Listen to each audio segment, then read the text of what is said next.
Andang tako Anna wanga faman tako Andang tako Pull us up Anna wanga jangan tako Aduna andang tako matu yangora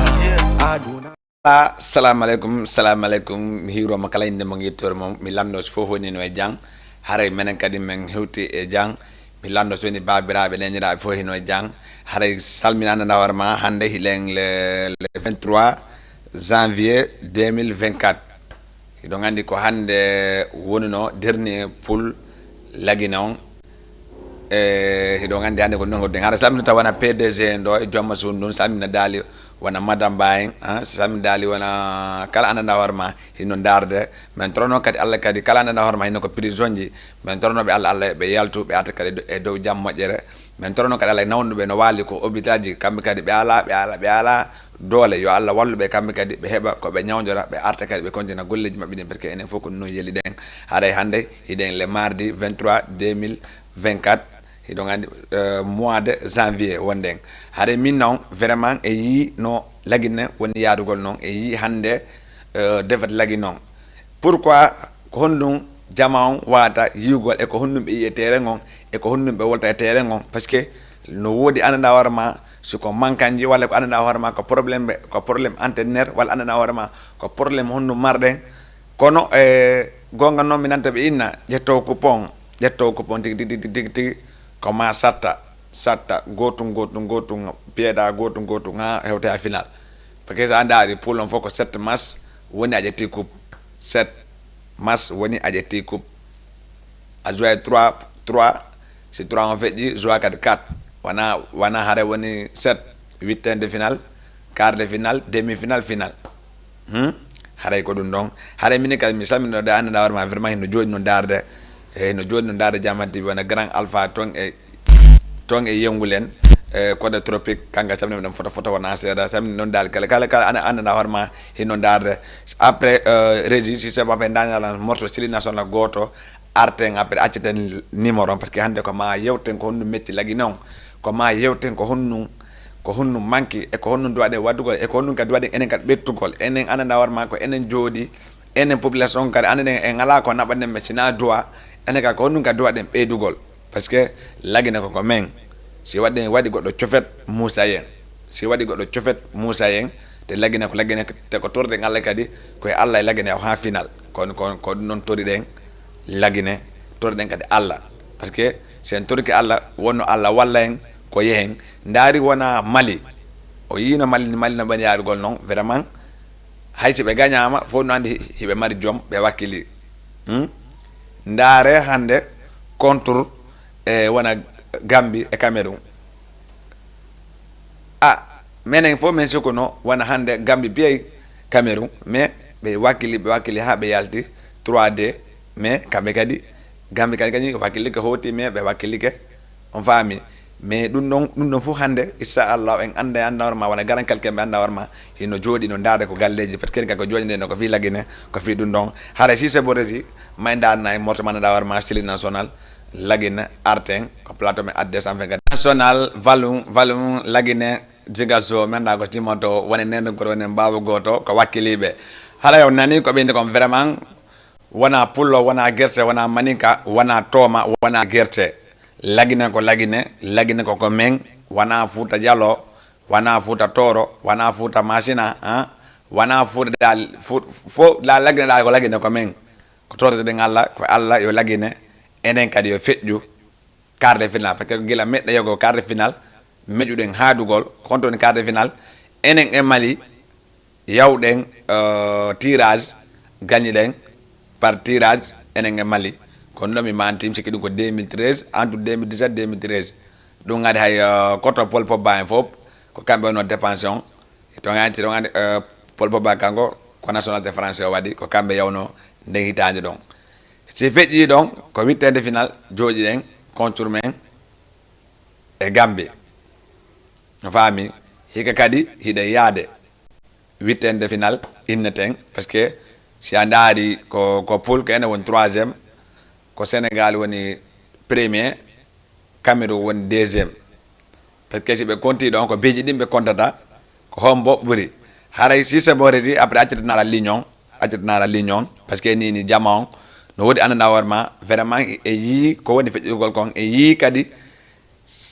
ko be wona nen don e yi kadi ko wona nen hore men don tita ndaari min kan no wodi irde yanda warma vraiment hila yidi don yanda warma min kadi sonni ko min non haralam patino wona entraîneur jon entraîneur men gon kaba jawara wona navigateur ben normal be doaka départ gol mas tentino wona jadi mattuji be do anade wona deuxième mi-temps min gon e hakkilanking kono andi ko anjuro ballon rek parce que sa ndaari kaba jawara wakilige mi ndaari ben interview makko do mo jodi himo halna be haali an wulli oyni watten jabu histoire lagi non perda haden perdi histoire lagi non parce que soni be gagni ken hare hande kadi histoire men gon perdi edel ndaari taw ko gonga on fami te lagine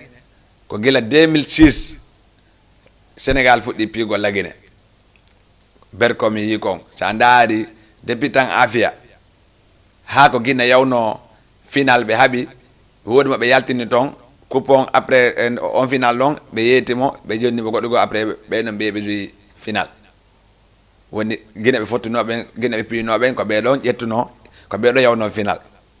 te lagine wana hande boy pigol Sénégal c'est ça ndaari si anati 1950 97 haadi don fof ko lagine piyata hande hewti hande kono ko adna si da woy gagnagol hande ko ma gagnoda mais no woda eredi dananda horema hidi tawa e équipage din hidi tawa kadi e erreur kadi e joueur kadi parce que wana entraîneur on tun hade wade ko 78 116 82 38 78 116 82 38 wawa natugol wawe yottugo fi lagine parce que ko fi lagine adden do ko fi kal lagine kadi wonanden ko fi kal lagine kadi doade yotugol parce que dun do ko réseaux sociaux wondi boy ma juuti andudo yey vidéo ji din wore kadi andu kadi ya holle kadi joji manda no jodde mo wala entraîneur jon ko dun do wadi réseaux sociaux e wodo gotu ngi téléphone wala wodo nu taway wana gotun hade ko non sen iwi don yehen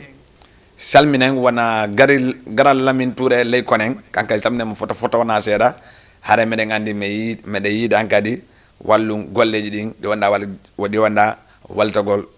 DJ Lamzong sen iwi don arte non kadi samne wana Moussa So kankadi mo joji do e nyatali vraiment kanka wena tous les mardis men ndare émission DJ Lamzong men partage ay men emetay anana warma vraiment kam gabe hidi dun don sen iwi don kadi samne wona Amadou Kosi kankar mo jodi do e Grand Dakar e Salou ha e nyartali kanon afeji di yata parce que adna ko sabu la ko sabu sina sabu wole take hido ngandi e sa iwi hande wona ndaaru wona Maroc na be wakelori non be wadu nyafe be holli hore mabbe be ni way ko pe mabbe ben joango nafi be nan wana be africain mais boy ma juuto ko be africain parce que iwata je ko je jambale be jogiti na wana fi balde no rawni boy ma juuto be tata dun don on fami ka boy ma juut je jambale on iwata on fami ka kono afro yata sa ndaari wana ko capitaine o wolno kon o woli tum fayande inugo kambe na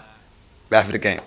on fami ka kono afi yata se ngi wi do wana samina dal wana Hadja Binta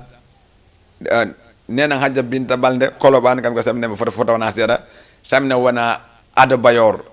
kan ko samne mo foto wana seda samne wana Munas Ngor samne be Ngor ben foto wana seda wana Lay Borset de Wakam e l'homme de photo Mijo Goto kam ko samne mo foto wana seda sengi wi do ngare wana Diamond Family Kimboy Dance SBGG Kana wana IBF limit boy family samne foto na sere ngancala goto kala anda groupe no joddo e Dakar no jodi don wadde association no wadde groupe kam ga samne foto wana seda hido ngandi fi ajuna ko hande lagal kadi ko hande kono non fi lagina ko ma wolen fi lagina après ready si c'est bon après wana lan prépare donc sayfon yo ngad are jetta ko leñi taw wa allo assalamu alaikum. Alaikum salam. No ay frère ça va? No ay dejang. Allô? Voilà, à notre déco 78 116 82 38 78 107 82 38 wolen fi lagine e match lagine contre Sénégal lagine ko honnum be yi e maçon te ko honnum kadi manki parce que en daari en iwi ni en hebi défaite on fami te joni ko honno wadirten fi wittende final men gon ko ya wonde yogol lon ko honno joueji din do wargo e ko honno jama on doit haalirangol ko honno parce que dum non ko ma yewtenen fi dum non parce que men kam jojiri do ko fi no mojjira wana fi no bonjira ko fi dum don o wade ko 78 116 82 38 78 107 82 38 se wi don ka tamne wonna be wakam ben ananda warma no joji be yede ta ba yede kam ga samne no photo na set samne kala wona jallo bitikaji bin yebe ko bitikaji din kam ga samne be photo na set salminen kadi ona sorti dande gingangon kam ga samne be photo wona Ibrahima Bendugu ha e comment dire ha e grand alpha Bendugu ha e koto adul Bendugu kam ga salmine be photo wana set samne ananda warma wana grand salu yanguke kanka samne photo na set samne non kadi wana l'homme de Paris ha e rouge et petit bari junior kambe ka samne no photo wana sera samne non kadi wana kalanda man wondi wana jibi bari en MC boy wora be fo e samne photo na sera ngacala e goto kono ngafero yarata hara si c'est bon regi ajedana morto sayfon ngon hido ngandi sayfon vraiment songon no fotino laba fitrim eje yadana godo liñi taw kay wala assalamu alaikum. Assalamualaikum. Wah, no way, ça va do ngeja? Jantum. Banjino samorde? Jantum de. Ini nang ngeton hina nota mengonto. Halo. Ah oui. Wah, ini nang ngeton ida nota mengonto. Ah? Grand ko tele wonda direct wonda Jama TV. Hida nota mengonto. Maçon do parlement franchement désolé mo mais erreur on ko be jogi kon ton erreur expérience o manke ma be feda gay ko no ngeira dun non ko honno ngam buri mangi gole lagine lagine ko honno manke lagine instant ni so ko honno lagine mi jeya ko honno manke lagine abude telema mo seda ko kundara buddi lagina ki buddi telefon seeda allo oui wa minni ya buddi telefon bawa ton seeda après wa famande gol wa ok yida wonnum minni lagine masma be on be jui moja mais problème ko expérience woni ko manqué mabbe seda min ko dum don woni ko mi erreur on quoi parce que attaquant be ala frappe de ballon normalement si tawi godo dubadi sioni be ari haka 18 be da ko don be wataro talpila be da jetta ballon normalement be foti frappe de ballon sa frappe de ballon don jodi awa hebude occasion coup franc madum penalty ga mais est-ce que kadi hara wana ko andiner don wadi kon 4 de on classement on est-ce que wana hara kadi wana dum don no classement andi classement citadoni be jogino expérience no classiri no ngare no moji mais expérience mabbe no manki seda mais citawde non ko 4 de wanno don no hatiare ka be waday no masni 4 de wadi 4 de défense ko 4 million 4 mais mo lutindiri be seda wala ka 4 de no mo lutindiri be seda parce que wobbe ko yeso seda woni wobbe woni baawo voilà joni sa andari classement Sénégal on sa andari classement Sénégal on taw no différence classement mengo ko non sa andari wona Sénégal sita enen hedi wobbe ko bakka andari pour mabbe Cameroun ko 3 be yadiga arbitron kadi en plus kadi arbitron wujani be ton kadi mojjano arbitron wujani Sénégal mojja parce que coup franc go o jabata sifulde mais Guinée be ngay si go asi me man on ti jonso yali to sifilde parce que enen fo e sivi ballon da ok nous ngara ko no woni ko buri wero ronto wa ok metti be ko min hira no dame ngonto ne hida no deme on to ko Grand Yoff modi xaar yalla ay wa ok merci beaucoup frère ok voilà hara yo nani lagine vraiment don jabi ja courage ka do so goa ok merci beaucoup frère mo jay inshallah jabi ok merci Régi voilà hara ko no yarda o wade ko 78 116 82 38 78 116 82 38 naten yewtel lagine o yin ko do woldi do ko vraiment lagine be jouyi mais finition on heddi hare no heddi ko duno wadi halay ka jedde goddo ko ligne gadi wa allo assalamu alaikum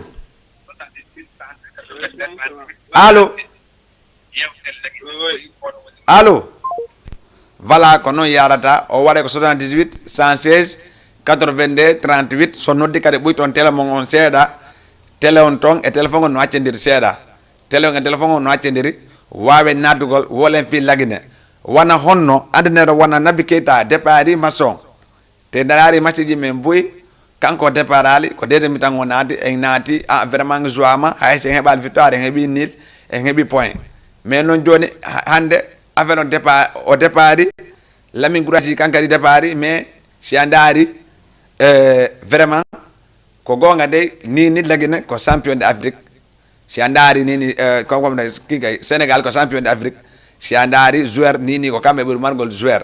mais non hande lagina normalement hande sina no victoire ko nil doan yaltugol enen Sénégal parce que andari ko fejjuno enen mabbe ko MB partout yalduno den te ko den hitande don be jetti coupe e hikka en hewtiri non ko non o wade ko 78 107 82 38 naton nodon yewten fi lagina parce que lagina woni fi men enen fop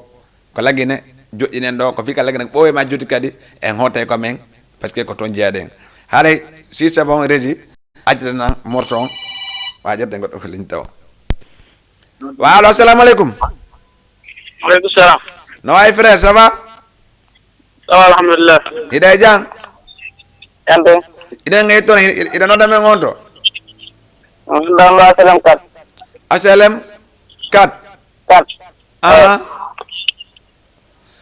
way frère ko no yida hande match lagino Match lagino be bi moja. Experience won be golira don hande ko duwadi. Wa. Wana onno Parce que classement ko wadi kon kadi be kadi say arbitro no wujjande ko no woni. Wa lobugo. tese andari hande lagine konno be kalatir non e 4-4D est ce que dum don hare ko handi non fayda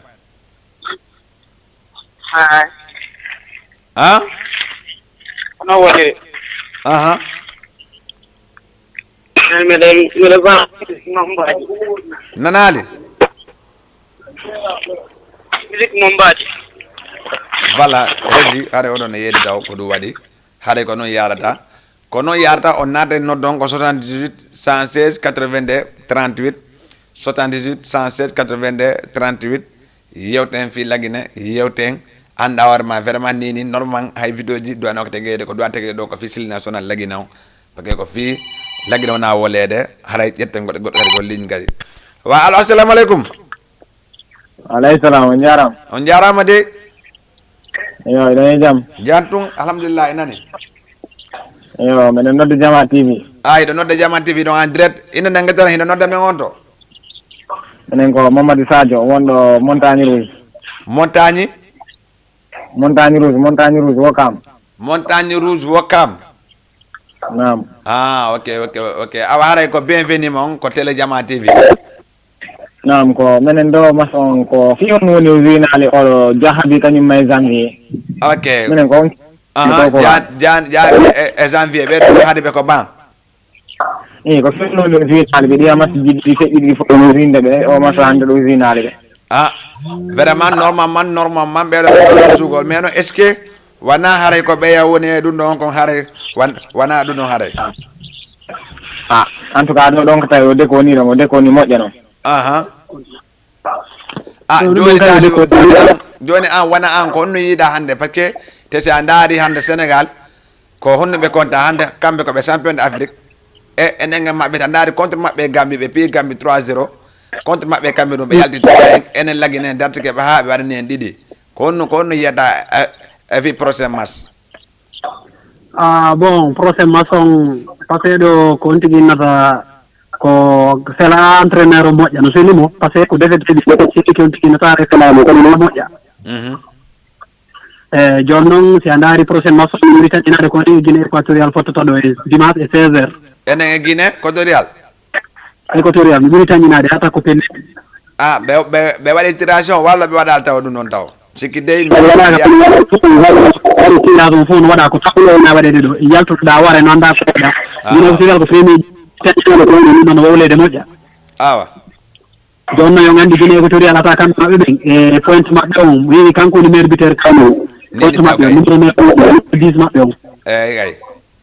est ce que do moƴƴa kapla ko parce que jahabi janvier wete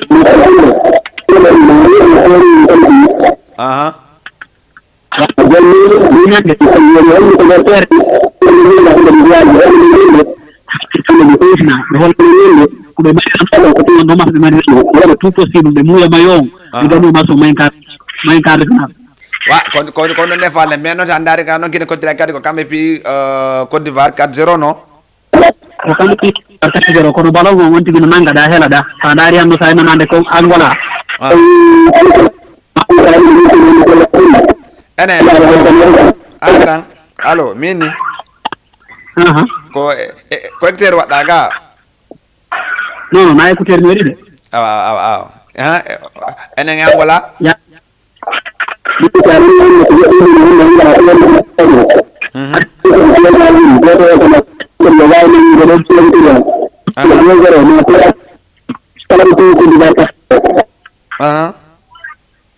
no way wonde ko nangem enen kadi wawi elminde Guinée équatoriale qualifié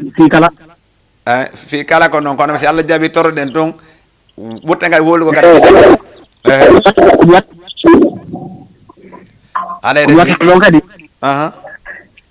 kaba jawara yo walle te en fop video na fatinet ko do amo zuindinde e kanko e Mohamed to parce que Seydou Girassi ko attaquant jo wawdo attaquant jo holare fellen alman to mo wadde ton piiji labadi kono afrique ja bal gaon tawi Sergio wi Europe o riga to wota to gondirta dole sela kelle do harande ne fa nana men bayo après Girassi o mara mo haka de mika se maso est ce que no OS kana hara ko hebi carton rouge ko dun no wadi parce que andi anati atanga capitaine hebi carton rouge est ce que kadi hara ko manata di match ko Girassi min yo defari ngi ko ni tan ko mo bayo ko Girassi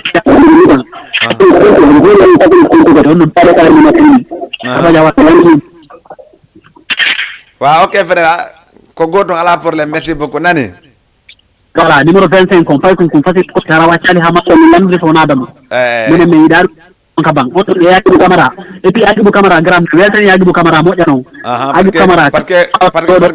ko paydi non ko waji l'homme de mars yaaki bu camara ko yonki makko kingironi suudo makko ni mo lakki ko ndari mo juude ballon andare ko waji ni odo ko drapeau e mayo o wonde ko na to jago ne wade kan wa ok merci beaucoup ben wakay fala be nato ko kadi après kadi si Allah jabi dum non wode kan narma burta be digo be kambe kadi inshallah men kadi wode no men darore fi mum ha afaji hidde di fo Allah wallo ngi di piye ngide ko tri ko ko final inshallah jabi merci beaucoup ok frère voilà harayon natay 78 116 82 38 78 116 82 38 wolem fi lagine hara jette ngal goddo kadi ko ligne kadi walo assalamu alaikum alaikum salam no ay frère ça va bien hide jang dantu ina ngejo ina no dame ngonto na medon hôpital CTO Grand Yoff way hande ko fi lagine ko honno yida e lagine ko mankan honno yida lagine parce que ayi en iwi hande e défaite lagine piyama 2-0 ko honno an kadi woɗɗa ko yiɗa ton anda horma ɗum ɗo mettima walla andana horma e mankan e mum no min ɗon lan yiɗon ereruji ɗiɗi wona hombo ka attaquant ji e ka défenseur ji parce que défenseur ji guine ɗi dala accutude hakkille maɓɓe latéral ji ɗi ɗon goo ko erreur attaquant jo a suusa haɓide de ballon wallahi eyo enen noon ko ɗum ɗo marɗen probléme o te sa ndaari o kufaran ɗon normalement kufaran on ɓe ɗo wano nangol ballon o mais si allah muy hunde muy tum mais noon ɗon kadi gonko yiɗa ko ɗon kadi woni ɗum ɗo défense on kadi ɗon kadi ka eyi wa ok joni kadi ko on yiɗa kadi e attaquant on kadi attaquant ji ɗi par ce que ɗala suusude ɓe fiji ɓe haɓide défenseur ji sénégal ɗi ɗon défenseur ɗum ɗo attaquant jo sa tegama a suusay ɗi fof billahi a waway créegol penalty ɗi fof a waway organise ude eyo défenseur jo sa darnama défense pour toujours joguiɗo ballon on o gra unnaki ko yaltanɗo mo ɓuuri wadde graw wallahi eyo min ko ɗum ɗo mi erreur o wa ok mi kadi min ɓurtaynugol ni koye wakkilo koye wakkilo toroɗen Allah par ce que enen en ala ko naɓanen ɓe toon mais noon ko marɗen kon hiɗe wawi waɗe gol toro fi enen kadi hay sen heɓata mum goɗɗum enen kadi so kuppon hoti ko min tun hara enen kadi heeɓi ɗum ɗon fof taw on faami ka ok fi anda ɗo min on ko gonga lagine koko an koko lagine piya lammoni affaire o mais kadi si a heeɓi defet ko premier ko puluji ma arani no ɓuuri acca ha witende final heɓa ɗum defet ka ok haray ko noon haray ko en toro Allah yo Allah wallu enen kadi ƴetten kuppon kon adden ko lagine no enen ɗo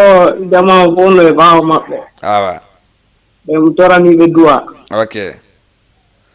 merci beaucoup frère jarama ok voilà ko noon yarata par ce que si a ndaari mo kala no wawi wolugol ko ananda hoorema yi e lagine walla metti ɗum e lagine walla yi défenseur ɓen ko waɗi erreur ko walla yi attaquant walla yi probléme entraîneur walla yi ɓe joɗiɓe ko pamɓe naadaka par ce que no woodi anda hoorema gonga voilà ƴettugoɗo ko ligne wa alo assalamu aleykum ouais assalamu aleykum wa no wayi frère ça va ouais DJ Lamzo ko noy janto ɓuttele ma on seeɗa no wayi de jang ouais ko noy no ma so seeɗa minne ya ɓuttele ma on ga ouais muyti sa wa ok janttung alhamdulillah hiɗa en direct Jama TV ouais DJ Lamzo ko noy da jonno ma so seeɗa janttung alhamdulillah awa ko fewndi janttung inde nge toon hiɗa noddame on to mino noddama depuis fanoko mon noon sa Diallo Abdoul Salam depuis l'enfant de Koundara Badiar grand Diallo Abdoul Salam depuis l'enfant de Koundara Badiar ouais honte Koundara Bendugu walla Kubiya walla Koosi walla on to district de Pungar ouais way ok min ni ouais ko on no yiiɗo hande lagine par ce que sa ndaari lagine koko min lagine ko toon jeeyaɗen ko toon jibina ɗen hande ko erreur honnum lagine heeɓi ha woni lagine gagnama hande ɗo vraiment min ko miiɗo ko hande erreur on équipe men o avant tout d'abord taw premier min ko minata taw jaati ono Gracie mi wiyata on ɗon downo ko démarre par ce que on ɗon haari déjà o holli signal wondema o wawata démarre match contre makko e Sénégal o par ce que ko blessement ko ɗum ɗo blessure kon ɗon goho donc le deuxième feƴƴa kadi o grande ɗon ko feƴƴi ɗon ko yewti kon donc on no défenseur ji men ɓe ala accude e latéral ji ɓi a faami donc ɗum ɗon ko probléme moronaɗo de trois kadi minnata toujours kamɓe ɓe yiɗi huttude ko kadi kadi on no ballon trop melni mi waɗi faible a sikkanela min ko en fait komi yiiɗo kon quoi mo memuɗa on no yana seeɗa mo memuɗa on voilà exactement donc ɗum ɗon noon wona lawol en tant que a yawɗo jougo compétition wona ya ƴetto hoorema wawa sa sikka na yaɗo na jougo compétition yawɗa ala ɗon kadi c'est un peu gauche quoi wallahi ayi enen fof ko torɗen Allah on toujours hande mi waɗi defet kono enen toraniɓe kadi jaam yo Allah on wallu en e donc heeɓen ko faalaɗen ko enen ko natte ko kuugo quand même parce que c'est très important jamama fof ko ɗum poɗande wallahi ay ga ɗon kadi station mi ɗo kuraraɗe kadi sa faale inchallah haray ko wakkele ko jusqu'au bout haray lan hiwrema ɗon DJ Lamzo moƴƴa noon lando sawriɗa jaam kadi ok daari haray koye nanggu toroɗen Allah fonten juuɗe ɗen enen kadi lagine men haysen piyama ɓay Allah waɗi wona piya jooɗo ɗo piya ɗen ɓurten encourage ko joueur ɓe ɗiɗi ɓurten kadi kasugol par ce que sa ndaari lagine ndaari wona ɓe Sénégal kamɓe to ɓe piyama supporter ɓe yaltay wola ko telleji sabota yenna walla yalta wola balande droit mum a faami ka ko ɗum watta han joueur ji ɗin heɓa joom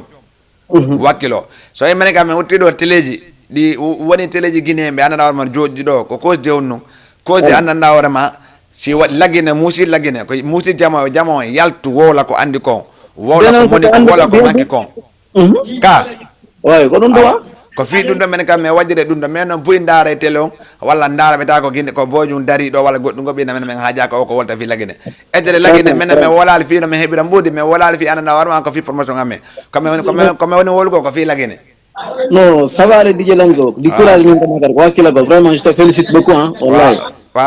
wa ok frère merci beaucoup vraiment on est ensemble ka lang hiro ɗon hara e Diallo Yaya depuis Mermoz hiro ɗon oncle am Sali ɗo e Fas hiro ka ɗon ko Abdourahmane tan e Koundara Badiar centre vraiment les jeunesses de point tous hara mbiɗo hiwroɓe fof lando sawri ɓe jam mi accala e goto ok allez beaucoup frère allez bonne chance ok merci beaucoup wa Pungar Sinthiourouji ha e Pungar gara toon fof en accala e goto merci beaucoup wona Zal Fas ha e Mané Fas ha e Alliance Yagouba kamɓe kadi tamne no fotana seeɗa hara ƴetten goɗɗo ko ligne kadi wa allo assalamu aleykum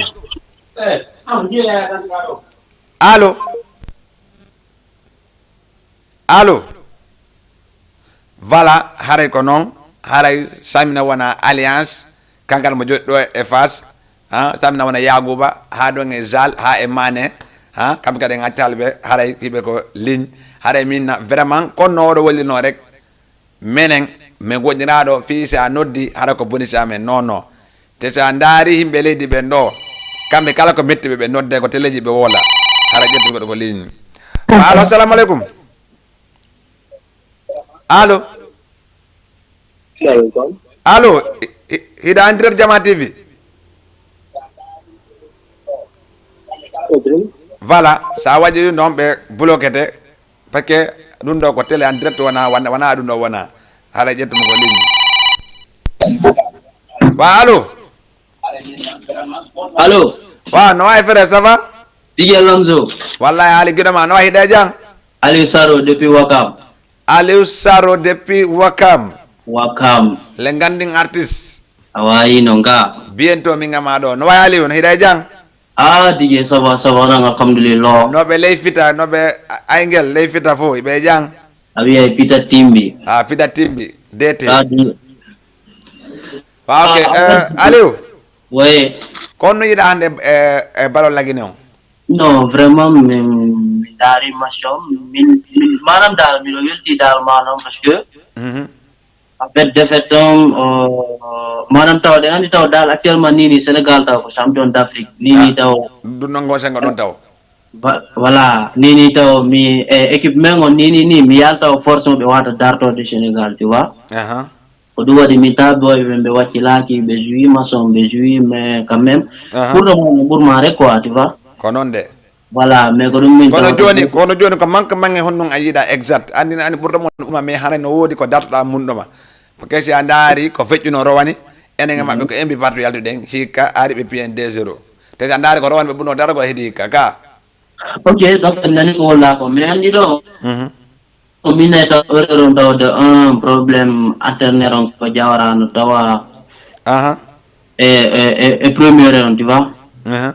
déjà on kadi sa ndaari kadi comme no mi haalama kon Sénégal no ɓuuri en ɗum toujours entraînement mais o naggoɗum par ce que sa ndaari taw kamɓe wona géré maɓɓe ɓen taw e fof maɓɓe ko grand club ɓe woni quoi tu vois voilà sa ndaari ɗum ɗon tawa HM men on fi en heeɓi défaite yara hunogol quoi tu vois voilà donc aray ko ɗum wa ok Aliou Saro haray mi salmina ɗon wona paate ha ɗon e munjuruɓe fof dal maccala e goto fop salmitigema DJ Lamzo no weltona ɗon no bébé an ɗon a faami ka bébé an ɗon bébé an honno madame walla ko honno accu haɗu ɗon mi acci aw merci beaucoup Aliou Saro DJ Lamzo vraiment no weltanama ko goto ok merci beaucoup frère merci DJ ok voilà haray on nani hoto gadi ko woli ko kankadi ko Aliou Saro mo joddo e wokam wado affaire de musique kirti lagine kankadi vraiment min nama bien courage ya wakkilo sa wakkilike Allah wallay hunde kala jokkuda haysa ala mayre goddu ngemum kontin du nyanda go woday nodde be ma jetti jonno ma mbudi wala nodde be ma aadi inni ma waltoto ma ko non affaire di yarda ko mi arta kadi o parogo bondoda kambe sibe wadi wonata nday wonno Sadio Mané wonno ratti ko penalty ji din sa nangi TFM ko dumbe wolda sa nangi Sen TV ko dumbe wolda kala ko nanguda e télé be nodda be kasa be no doga taf ko penalty yehi ha kanko horma ko ha antenero wolana ha o andi o indi hande kadi o tappada penalty te sa ndaadi penalty ji o indi o tappale o be jonni goddo go capitaine on o tap penalty on rati joni ndaru be indi mo rattude o hida pay makon so mo yekkulo boji din to mo juude mo marka e o ade gaton wala margol joni waccio joni ka goddo ga wona karati wana hande kadi ala ko be wola awa enen kadi ko mitten kon naten wowlen kasen droit men on yetto goddo ko ligne wa assalamu alaikum alayhi salam on jarama de ala ton jantung alhamdulillah ina ngi to men on to min nodda on do asalem buyde tele mon on seeda awa nala ton buyde tele mon on baawo seeda ok mi fala yewtude seeda fi programme ballon min non buyde tele mon on seeda après yewten en duyti kay ok wa ok joy meren hetto on konno yidon e maslagine on mas on hande ko ente kon ko erer jididi mi min kadi erer goto on koko jama on andi be wiwo neddo saya yehi cippiro a wi o mo woni cippirde do o libaylam haray andi fayda haray a wadi hule suusidal mais en fodi esdi memo wiide Sénégal ko champion d'Afrique fo nan ko champion d'Afrique mais sa fotta on tiga anga da wakkilo to fe ko dum namma ton koma daba kure mojude naborada natti sa nabi kure ma kidde de ngara mojali parce que ko be faala ko ngene ngari ko dum faala den ayo te en plus aussi ko enete kon o ande o joini kadi défense on mantama warema on non iden holore mako meilleur défense woni jahabi o fotano jodade ka bang ayo te girasi kadi ene hoyde ngandi mo moƴƴi me himo yori e blessure o fotano wonde titulaire kono non grand est ce que angi dawa ida andi est ce que lagine est ce que dem mari dogowo gila premier mi-temps ha lanna lagine no ɗum noon ngala ɗum kono noon hiɗen jogui yanantama warema wano ɓe sikkude men noon hiɓe wano jahabi on noon par ce que sa ndaare championnat la renti on noon himo moƴƴi ka aksi ɓawo ko gonga mais sa ndaari laggine ko marɗen ton kono 3 personnes dogoɓe ha lanna massi lanna en ngala wona 5 personnes dogoɓe ha massi lanna ɗum noon kay en wakkilike ɗum noon kono sa ndaari biji ɗin ɗiɗi fof no ɗi ardi noon ko pi natay ko erreur mais sa ndaari kufra maɓɓe on ko défense o woni jaggali o yaha o marki eyo sa ndaari kadi deuxième bi maɓɓe on ko wata ɓe waɗi contre attaque ɓe fof ɓe acciti o yaha o marki kanko tum eyo andi ɗum ɗon wiyetaki ko erreur gol lagine koko men eyo ara enen fof iɗen ɗum ɗo koko wona wollede ɗo fiyo jama on anda hoorema yo kas droit ma ko fiyon non ɓoy ma juuti si fof no woli hunde wottere jommere nde hulay par ce que hande yimɓe nogayo e terrain e yimɓe guluji hino jooɗi no dardema ko ɓen guluji accita hakkille mum par ce que ko ɓen guluji waɗi ha yawɗa ɗo ka haray ƴetta goɗo ko ligne wa no wawi sama ko fere hiɗa jang diyalan ɗo waaw way jantum gara ɓenna rettu ɗon seeɗa ga jantum hiɗa jang jam ɗo alhamdulillah minen kay minen ni e bentali allo oui naati to e adata mi alama nenegol ma 100% min ni mbiɗen ni bentali pharmacie coupé bentali pharmacie coppe eyyi ok ko no yiiɗa e balo lagine o en tout cas dal men mi hirno premier tan noon vraiment lagine joui ballon premier tan mais nde ɓe naati deuxiéme tan noon min anda tawi kabadia wara change position on pour le match nul est ce que hono ɗum woniri mais dal komi yinde dal affaire on iɓe courage rek mais a yimnugol ni champion d'Afrique sa ndaari hande Côte d'Ivoire ko on ɗon Guinée Côte d'Ivoire piiɓe est ce que Guinée Côte d'Ivoire musi wonde champion d'Afrique non mais Côte d'Ivoire woni 2 fois champion d'Afrique n'est-ce pas mais hande seɗa futtude champion d'Afrique anka a hiiɗa derdagol piya on ɗon fiyo tonugol ɓurɗugol tonugol pays ma hande équipe ngo pi sambe d'Afrique n'est-ce pas voilà dum no kay ngene no do acci do hakkille may dum non kono non kadi ko pourquoi tami anke enen ka guiné men tettino won be dal gol anda horma don droit anda horma torogol alla kadi yalta kadi kasa ko der soji wola hunde kadi am boy ma juuti hande min si akase am mi video mi wanante jalan ko non jalan mi windante mi anda vraiment a woli indi am min lamzo afami hande do da noddi do a woli do video on partage ma video inda rama moja ya ha video on hawta be kambe kadi parce que kambe ko yimbe ko men bien sûr donc ko mais ay danen nini la yedde ma mais danen nan sanziga min sa dawi min sa dalan ko mi sipor la gini enen do wa dajo no godum wallahi afami ga afro no musi quoi hande zanari la gini enen gadi don do mi hebude ko fo fala ko ngawa enen gadi au moins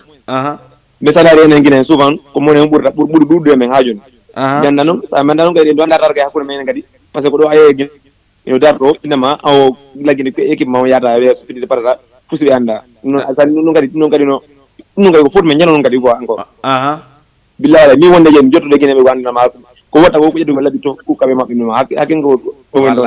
wallahi afro no musu ga den do walinde rek encore après ko inda ko den do walinde be den do jidi mo kala labbina berne mun e fo me wonen godu nu sipor na gene wallahi afro no musu trop quoi billahi ande men walu men anda men yirto do wallahi merci beaucoup frère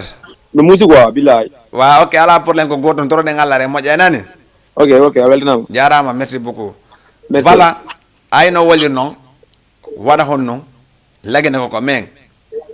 lagine a ala ko nabanabe a ala kan na warama sina duaw e noddugol wowla anda warma jodi be no wowla anda warma ko fo darta don ko be do wada no noddugol anda warma hala ya ha hoto yabe be anda vraiment dum do hoto yibe haray jette ngodo ko ligne wa allo assalamu alaikum alaikum salam no ay frère ça va ida jang sama sude alhamdulillah ina ngay to ina no dambe ngonto no don koloban di yalamzo wa frère ça va alhamdulillah grand alpha koloban oui ça va no wallahi grand ay tout ça va tout mi andi di quoi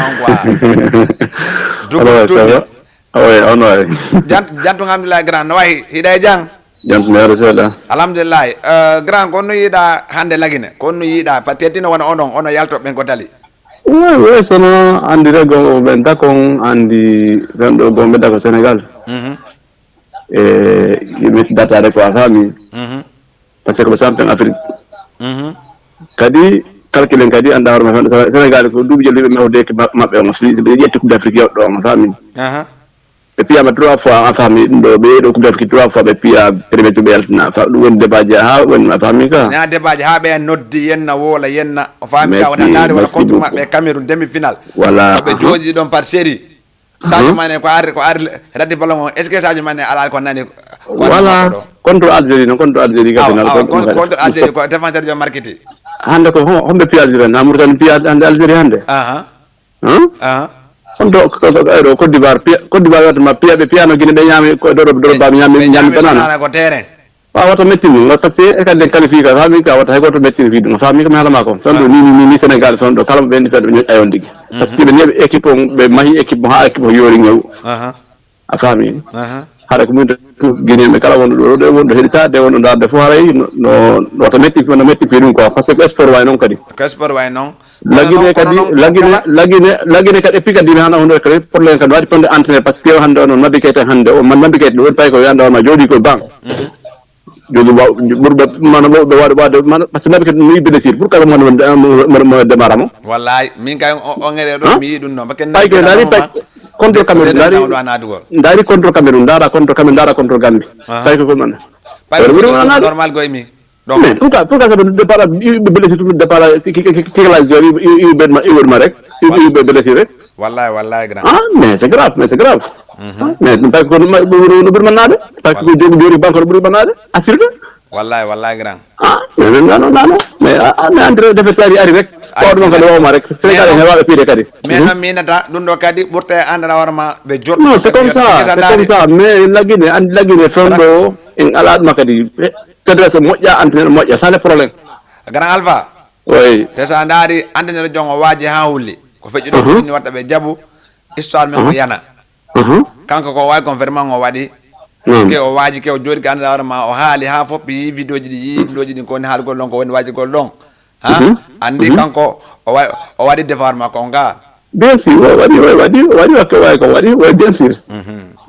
mais Sénégal feɗo kala ɓen degui Allah kala ɓen de feɗo ta goɗɗo metti fi ɗum par ce que hande tawi ande Algérie hande Mauritanie feewi fa Mauritanie elmiɗi ɓe Algérie comme ene ƴettude d'Afrique ko commune de Zurich garajo won toon ha wonde toon billahi ne heewi tef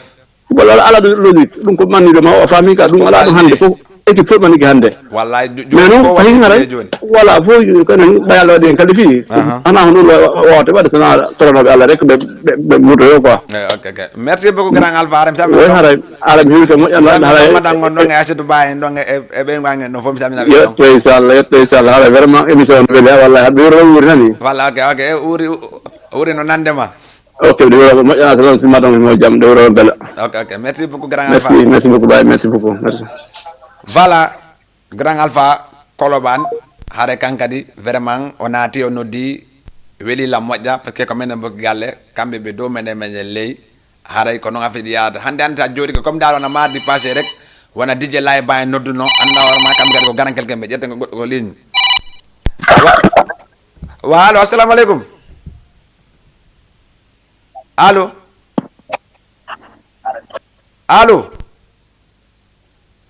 ok hare kamɓe kadi wona DJ Laye Ba ɓe nattuno ɓe noddi kamɓe kadi vraiment a yi affaire ɗi no yata noon ko noon hare kadi ƴetten goɗɗo ko ligne kadi wa allo assalamu aleykum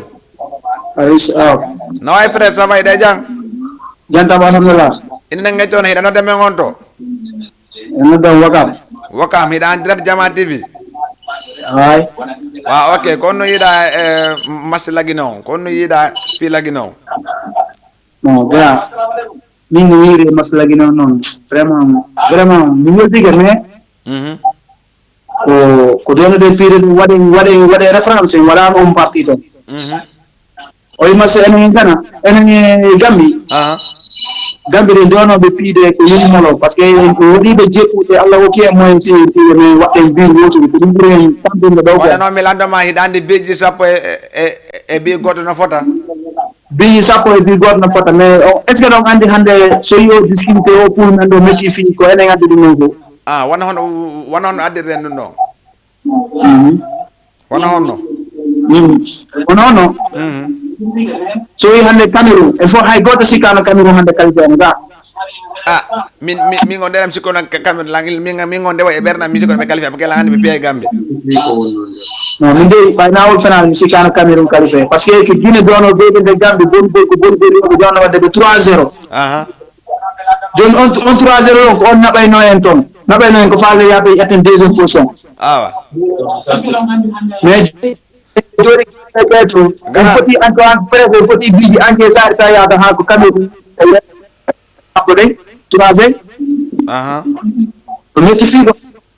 min wosere kaba jawra moƴƴa par ce que wono équipe Sénégal e foti ɗo ko équipe dari e machallah tawi en juide maɓɓe premier mi-temps ko ɓayo naati o tawi foti arade tama ko enen piyatama ko tammi jeeɗen fixe ne je wadde fixe ngo ko soɓo ya heɓide biroji mum na ɗum watama heɓide biroji mum ɗo ara min ɗum toroɗo équipe national Guinée on supporté laggine fof kala wiyata ko jiɗi nange ɓiɗo dialo yen supporté équipe men on yo Allah lammin encore victoire bi ha yahin yeeso ha adde kuppon laggini Conakry inchallahu rabbi wallahi merci beaucoup frère ko noon ko ɗum men faala ok jarama merci beaucoup nani voilà haray ko noon yarata o yii wonɓe Wakam wonɓe Thiaroye wonɓe Yoff randa warma jooɗiɓe ɗo ha e Bargna fof no jooɗi hino darde télé on ko fimen télé on ko enen jooɗiɓe andama jooɗi Sénégal c'était a daari Jama TV no laggine hino Sénégal kala ko feƴƴete laggine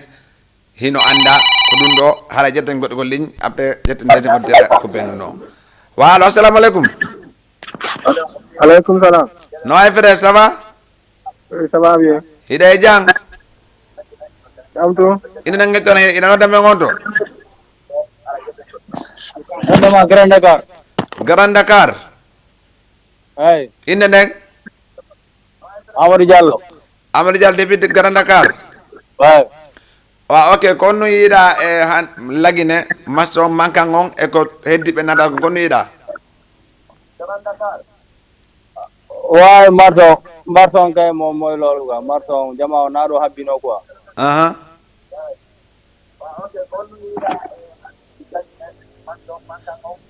régi ok haray kono yarata siɗon noddide on itta hectaire ji ɗin noddo men so nodde kadi ɓuy toon téléphone on ɓuy toon kadi télé on seeɗa téléphone on e télé on waccodiri haray habboden de auditeur ƴetten ɓe ɗon wawen hiɗon andi émission on neɓata lanna so yi ɗum ɗo fof no juuƴira ko fi anda warma yo ɓalli yimɓeɓe yo tension ji yimɓeɓe jippo anda way lagine ko premier poule on ɗo ɓe heeɓi defere gila ɓe yeehi ko nil e victoire ɗum ɗon tum layindi la wayndigol ko buy non a faami heddi yawgol ha huitième de final walla quart de final pied voilà ƴetten ko ligne wa assalamu aleykum waleykum salam no wayi ça va yiɗon e jang jattude ala toon alhamdulillah inde gen toon hiɗo noddame on to allo allo ko noon affaire ɗi yarata haray wona naatuɓe ɗo noddi ɓe wona ndandawarma no jooɗi wona Moussa Bendugu kamɓe kadi samne foto na seeɗa haray ƴedde kadi goɗɗo ko ligne wa allo assalamu aleykum allo haray ko noon yarata minna ɗon wona Gamzo prédi kankadi samne foto wona seeɗa kankadi hiɗon andi wona DJ Adara Junior DJ Soul wona DJ Billy kankadi min noon an feccata makko ngol 10 février ton e ñaani nati club DJ Billy boy kankadi ko waɗo ɗo émission ɗo e Jama TV émission waltata ko ɗum ɗon kankadi mo mbaɗi an feccata man dawarma molnaɗo waɗo ton e le 10 février ton e ñaani nati club so ƴewi ɗon ƴetten kadi goɗɗo ko ligne wa allo allo voilà régi haray ko noon haray so heeɓi dernier auditeur ƴetten mo so ƴettimo o ɗon après mi wawa firmugol émission o par ce que hande hiɗon andi vraiment buy yeehi no masso yaaro noon buy yeehi kadi no andarma erreur ji waɗɗi toon ni buy kadi yeehi kadi e albitiji ɗin ko woni ɗon buy kadi yeehi kadi ko joueur ɓen kadi ko moni yatta kon ko stade par ce que mila wawi innugol hande sa piyama monike janggo sa are mas ɓoyma juuɗe a wakkiloto par ce que enen fof ko ɗum ɗon faalaɗen ko ɗum faalaɗen e lagine ko ɗum faale lagine koye addangen coupe sa daari hik wona Côte d'Ivoire ƴetti Sénégal ƴetti e nder Afrique l'ouest on fof koye peeji ɗiɗi ƴetti coupe d'Afrique Côte d'Ivoire Sénégal normalement si yeeyi Guinée ya Mali ya Gambie ya Guinée Bissau yara no ga enen kadi enen ga on mais enen parti men o ga fof ƴetta si goɗɗo kadi mema par ce que tan daari hande ko hombo ɓuuri coupe ko Égypte si wi Égypte ara Algérie si wi ɗon noon après noon ara wona Cameroun en ka awa enen kadi ko matorde ngalla affaire on ara ɗum ɗon so wi ɗon merci wona grand alpha natoɓe nane ɓe jooɗi ɓe grand alpha dogun tunni grand vraiment hande kay a waɗi fof quoi wona saminoga wona Diadiang Hadja Binta Balde Kolobane ha ɗon e Adobayor ha ɗon e modi maɓɓe Kaw Bala Mali ha ɗon e Sira ha ɗon kadi comment dire ha ɗon e Mamadou kamɓe kadi samine ɗum photo na seeɗa e gaccala goto samine noon kadi wona Diadiang Fatima Grand Yoff kiga Diadiang Fatima Wakam e Fatima Grand Yoff e Aïssa ha ɗon e Samba ha e King Salaman Grand Dakar ha kadi comment dire e AGK Couture haray min noon vraiment hande émission on ɓen natnoɓe noddi ɓen mi weltike photo na seeɗa ber kadi ɓe wawa naata ko noddi ɓen kadi haɗa ɓe kamɓe kam mi weltandike ɓe kono noon haɗa lagine tonon en Allah lagine ko lagine woni fi komin ko lagine kadi mantorten ko lagine kadi hottirten haɗa mi jonna o rendez-vous kadi samedi prochain ɗo e Jama TV 14h pile ha e 15h haɗa émission at 224 di Lamzo haɗa on jarama merci beaucoup on jarama. Yeah, that's right. You know what the Bible ala nyade. Kono ala mo ala nyalade.